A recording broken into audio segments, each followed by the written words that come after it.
here comes the warfare. But the ultimate destructive weapon in this game is the Tsar Bomb, a gate of oblivion that has spawned into it for my Elder Scroll fans out there. And let's name their kingdom God's Lemonade. Really impressed by just how many entities this game can support, over 10,000. Looks like there's trouble brewing in the desert. So now I'm going to head around the map and introduce different layers of disaster. Welcome to Worldbox, a game where you can create a paradise, or you can fill it with alligators, frogs, seals that can become sentient, or you can destroy it all in hellfire and fury with meteor strikes, and send everybody back to the realms of death. This is Worldbox, a game where you can run a simulation around different fantasy and not so fantasy races that will create a society, a religion, a culture, and empires over many, many years. Some will live alongside each other, favouring diplomacy. Others will go expansionist and seek to dominate, claim, and perhaps exterminate or integrate subjects that they beat in combat. Let us check out what we can do in this game, how we can have fun, and how many dwarves can we nuke with a single meteor.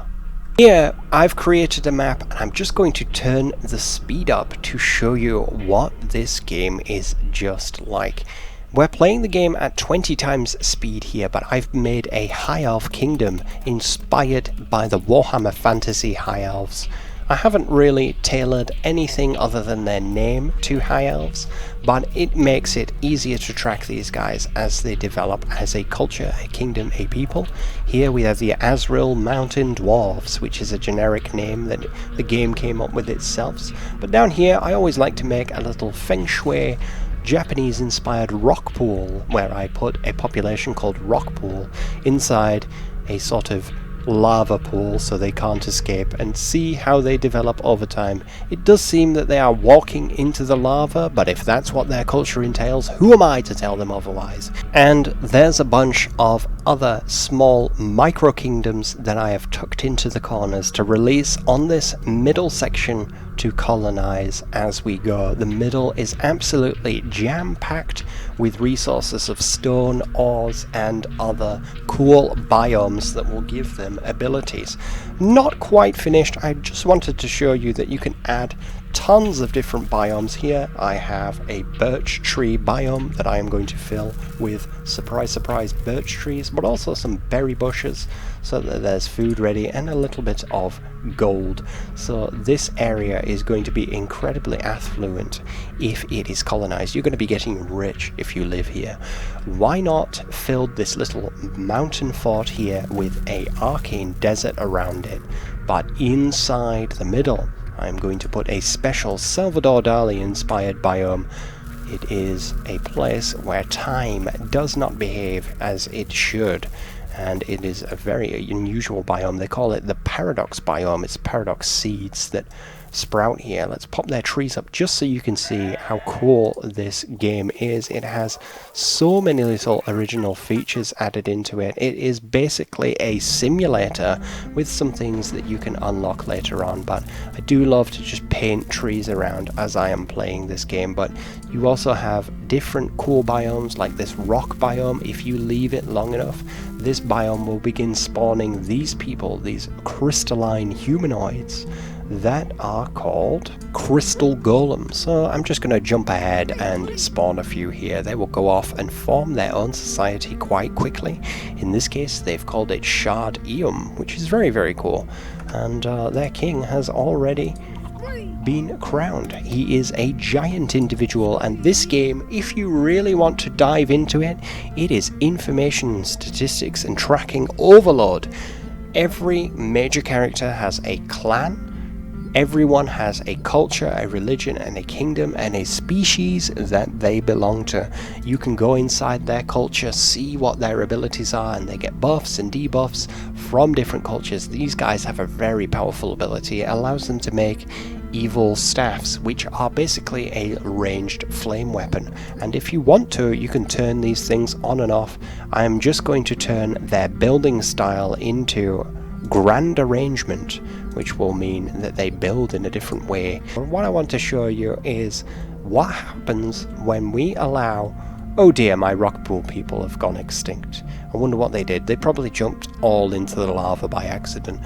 What we want to do now is we want to open up lava bridges, some rock bridges across the lava here, so that all of these races get access to the middle section at the same time, and everyone can rush into the middle to colonize, to fight, to fraternize, to integrate or exterminate each other into their kingdoms. Let's see who wins. But before we set up the grand battle royale of these kingdoms, let us do a check of who we have on our roster of characters.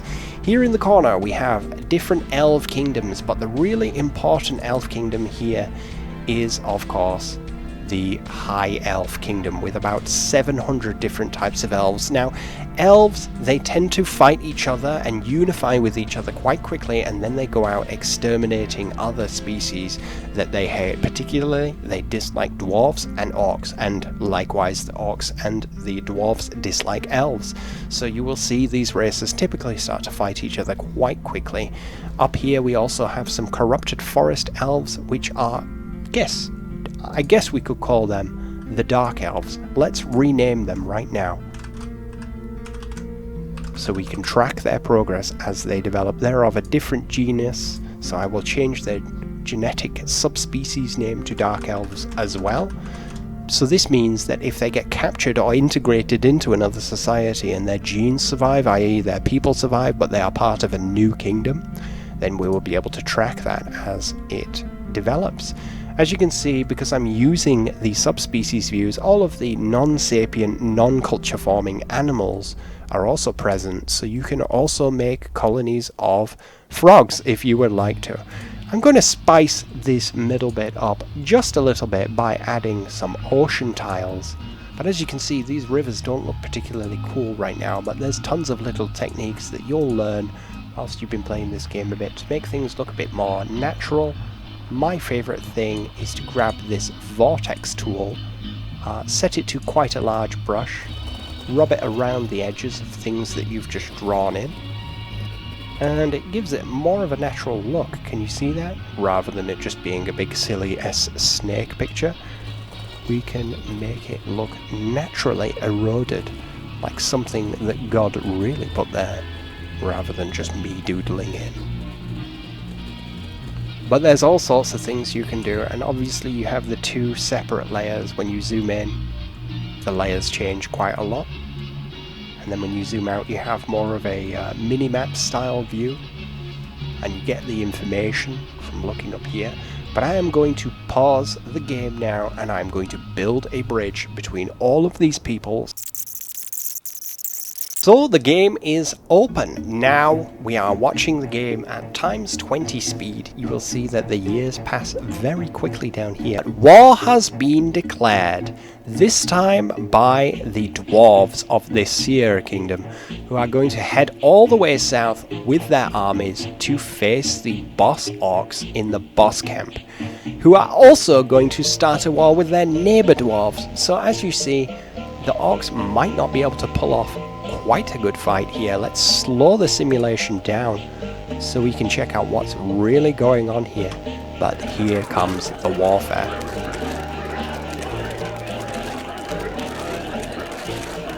I'm always really impressed by just how many entities this game can support. There must be over 10,000 in population on this map, and we are watching them all path, find combat, take damage, manage their stats without the frame rate dropping. My rig is fairly powerful, but this is just so many entities in such a cool pixel style game. All of these orcs are armed to the teeth, and so are their opponents. This should be a really good fight. Place your bets now. Who is going to win? Many people have declared war on the orcs. Let's zoom out a little bit, see where we're at with the world. The Dark Elves are going for an expansion too. They appear to have had a new kingdom that has gone their own way from the Dark Elves. Warfare has broken out all across the boss orc camps as humans, dwarves and other races are coming to check these guys out, put them in their place, set their buildings on fire, and knock down their god statues. Here you see this hand, this finger. It is, of course, Worldbox a god game, so this is the representation of God that you will see in statues. Looks like there's trouble brewing in the desert. To spice things up, I have dropped necromancers into the middle of the map. They are a very powerful enemy race. Now, necromancers will not make their own camps or kingdoms without one of these monoliths.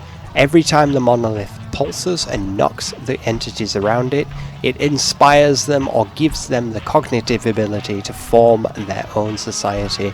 You can do this with a lot of the enemy or aggressive NPCs.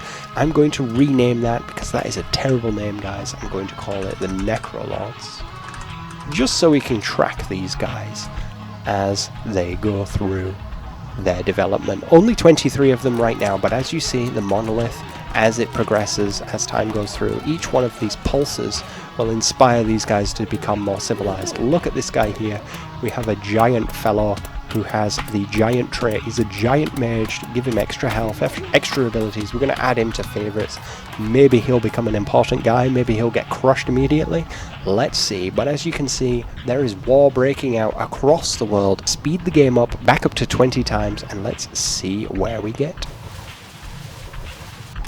Very interesting here. We have actually seen the orcs be conquered. The boss orcs in this corner here, they have been totally conquered, but their new dwarven masters, rather than exterminate them, have integrated them into their society. Perhaps that is a very, very smart choice, because orcs are such powerful units, good fighters, and often they have quite a few interesting traits that again make them very expansive.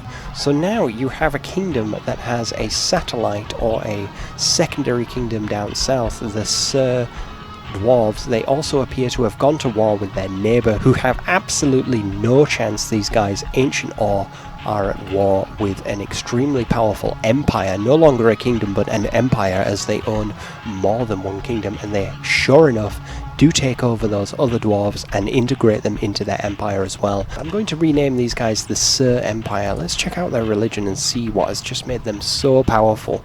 Inside their religion, they can call earthquakes onto their enemies, as well as use shielding abilities on their own warriors. That is a dwarven religious ability, but you can see why religions are so important. Sometimes religions, empires, languages, cultures all get mixed up, and you will have enemies speaking the same or different languages, or enemies sharing a religion or sharing a culture but going to war with each other. It looks like the orcs and the elves just can't keep away from each other. They are ready for war, and even Baron Erwin is beginning to fight against these dwarves. Let us turn on the alliance layer and see if we have any alliances that have formed. Of course, here we are. There is an alliance of 3 nations called the Bear X, including the Maximilian Kingdom, who bring 130 soldiers. Asriel Mountains, that is a small dwarven kingdom, bringing 57 warriors. And the High Elf Kingdom, who have a high population but only 80 warriors.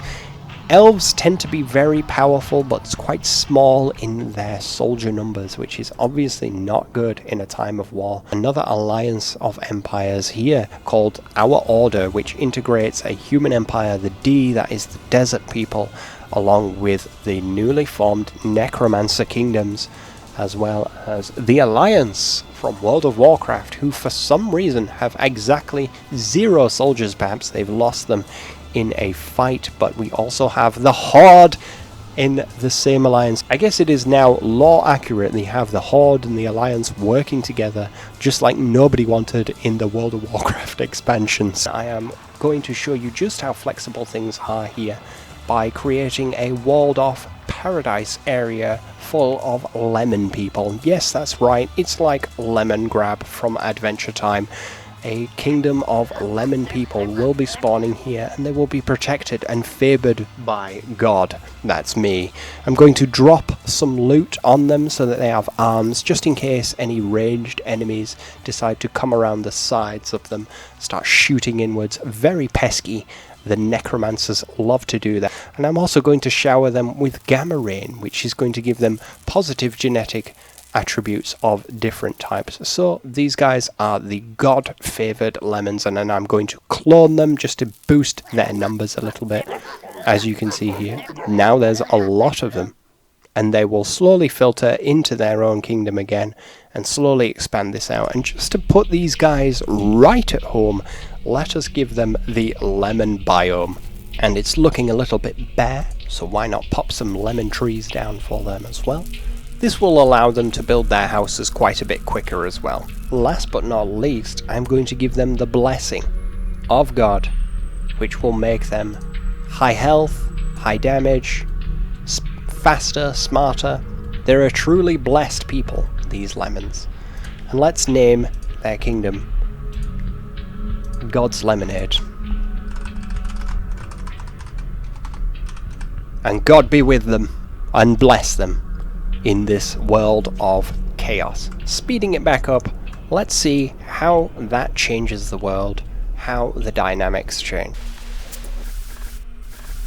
If you really want to track some interesting stats within the game, you can head on over here to statistics about your world. You can track the population of sapient beings. Now, I really like to check out this tab, Interesting People, because this is the most renowned person in the entire game. He is 217 years old, quite old, but not as old as the most powerful, highest level orc in the game. It's a boy called Ez-Og, and he is 882 years old. What kind of equipment does this guy have? He has a legendary helmet, silver armor, a bone ring, bone amulet. He's evil, which most orcs have this trait. Not all of them, but most of them have it. He's even immortal, and with a religion that came from the elves. So he is a very strange and unusual individual. So now I'm going to head around the map and introduce different layers of disaster. Like this one down here, I have spawned some cybercores. These are extremely warlike, exterminating Terminator-style robots, I guess you could call them, but as you can see, they're starting here in this rock pool, and they are just blasting at anyone they can with their guns. They start with guns, so they're not particularly a fantasy-style unit, but I'm also going to place some demonic demon towers around in an unclaimed area, so that these guys can start to build up their power. But these towers shoot fireballs and spawn demons, and fire is incredibly powerful in this game because obviously it burns through trees, through homes, and this is like an area with a gate of oblivion that has spawned into it for my Elder Scroll fans out there. It's like a giant gate of oblivion has opened and the Daedra are coming. Here come the demons. There's so many scenarios that you can roleplay with here. And if you're bored of fire and you're looking for something a bit more icy, a bit more White Walker themed, you could have these ice peoples spawning from these ice towers here to give that powerful Sir Empire something to be concerned about. And if I placed a monolith next to these ice cold ones, they are called, they would start to form their own culture, but I'm not going to do that in this case. And there has been an outcry, an outpopping, an outgrowth, if I can find the right term for it, of bandits here in this enchanted forest. Now, bandits are very interesting because they throw bombs at everything. They are armed with grenades, and once again, you can turn them into a culture if you want to, but I won't in this case. Now, druids are very interesting because some races will fight druids on sight, some will live alongside them quite happily, but the druids themselves are quite powerful, so it's not easy to supplant them. And once again, yes, you can turn them into a society if you want to. I'm also going to spawn some gingerbread men who are evil magic casters. They will form their own society by default as well, which is very fun, cool to see. And I'm also going to spawn this. It's like an evil pumpkin that will spawn pumpkin minions, and they will attack any humanoid or civilized people that they can. These evil style units that don't form a culture will also fight each other, so we've had the evil pumpkins spawn in a big line across all of these cultures here. And fire will take them out very quickly, but it can take some kingdoms quite a while to clear all these out. And because my kingdoms are quite mega sized at the moment, I am having to drop quite a lot of different things on it, because these guys will clear this building out quite quickly. That demon gate is nothing compared to the ranged attacks of a developed elf, human or dwarf empire, for example.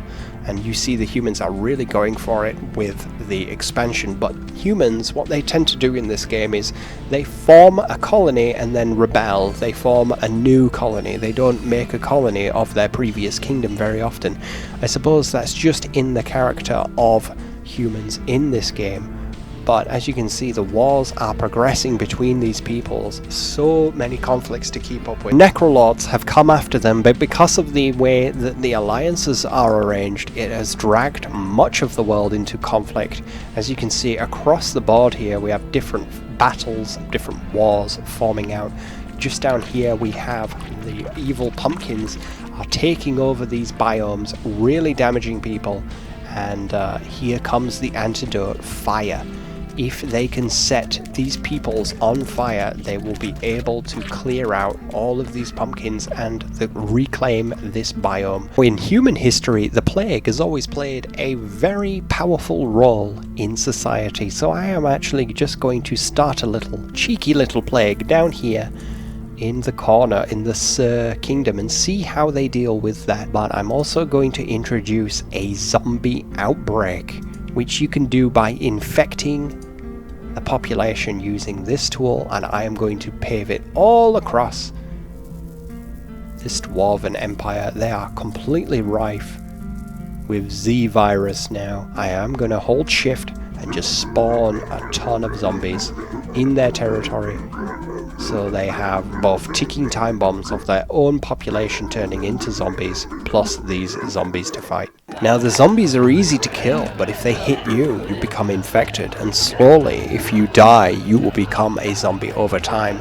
Zombie infections can become incredibly powerful over time and can take over planets. There are also mushroom infections, which in a previous version of the game that I used to play, I played this game since very early access. But this is another disaster or another evil enemy that I'm going to spawn here. It is the tumors.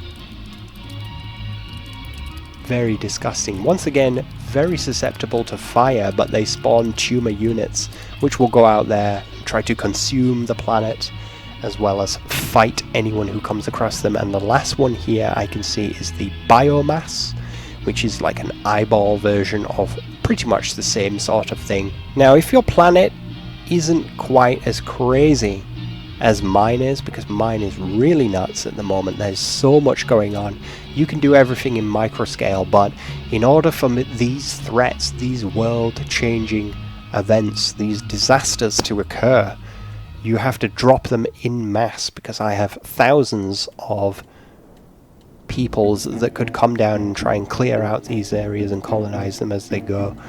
As you notice, the skeleton peoples can kind of coexist around certain other evil entities, so to speak, without being destroyed. I've got to be really careful with this one, because definitely the most OP race, the most powerful subspecies in the game are aliens.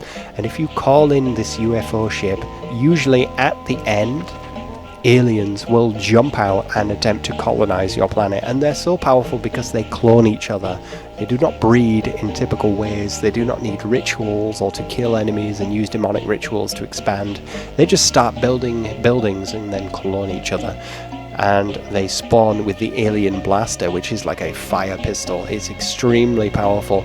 And what happens is this, if somebody kills an alien and takes their equipment, you might end up with, I don't know, a 400-year-old dwarf king that has an alien blaster as his main weapon. That happened in one of my other playthroughs. Now, perhaps I went a bit too far with these pumpkins. I could wait for the fire to come and cleanse them, but instead, I think it's time for purge via meteor strike, and bowling ball.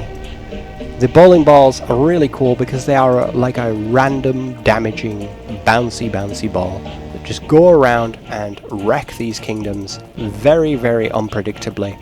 It's a nice little randomized way to destroy enemies that are bothering you, but the ultimate destructive weapon in this game is the Tsar bomb, which is based on a real nuclear missile made by the Soviet Union.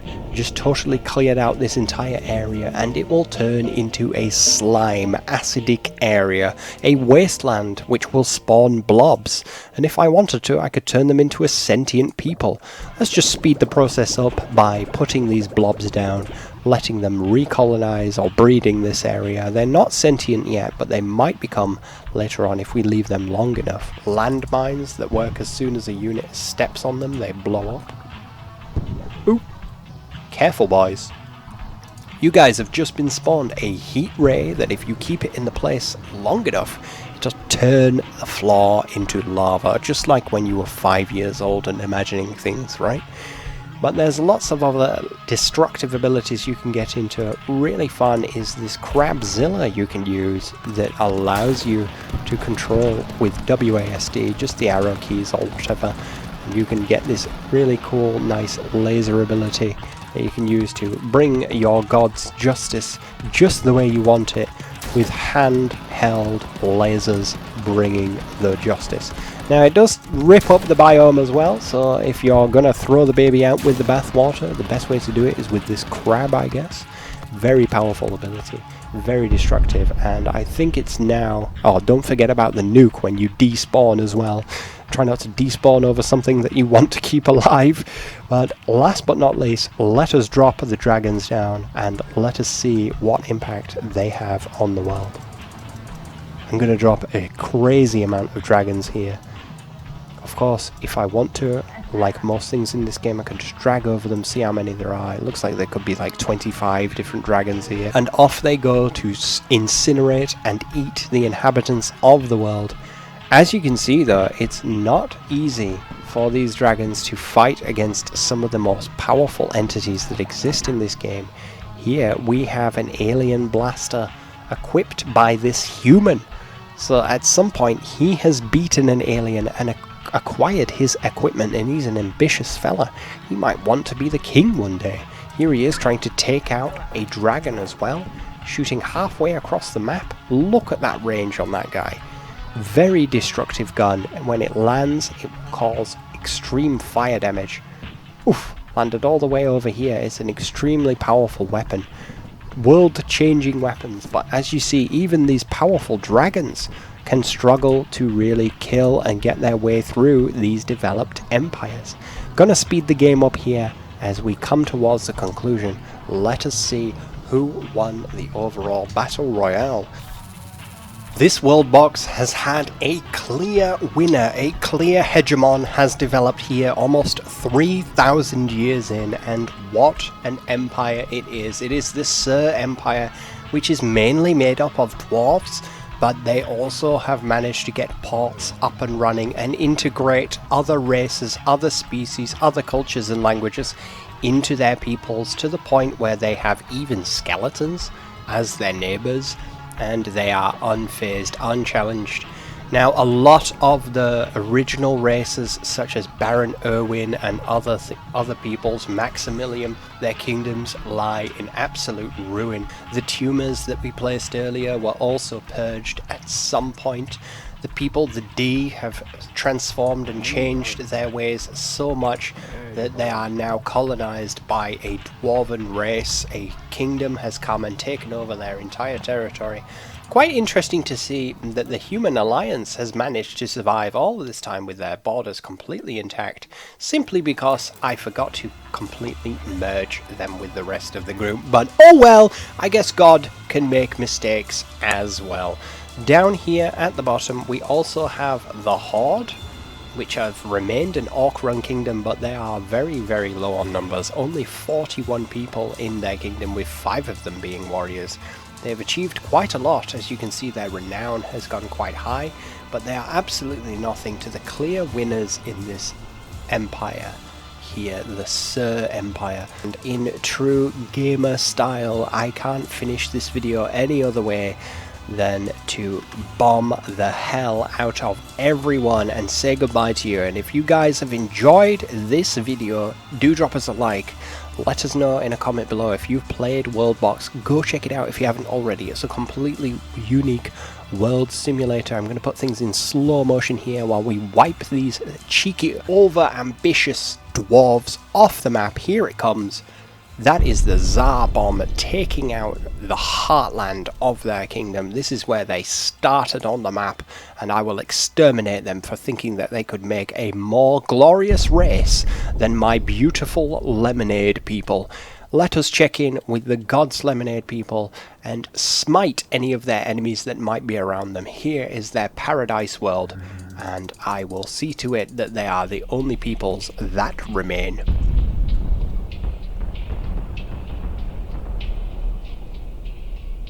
God bless you, lemon people.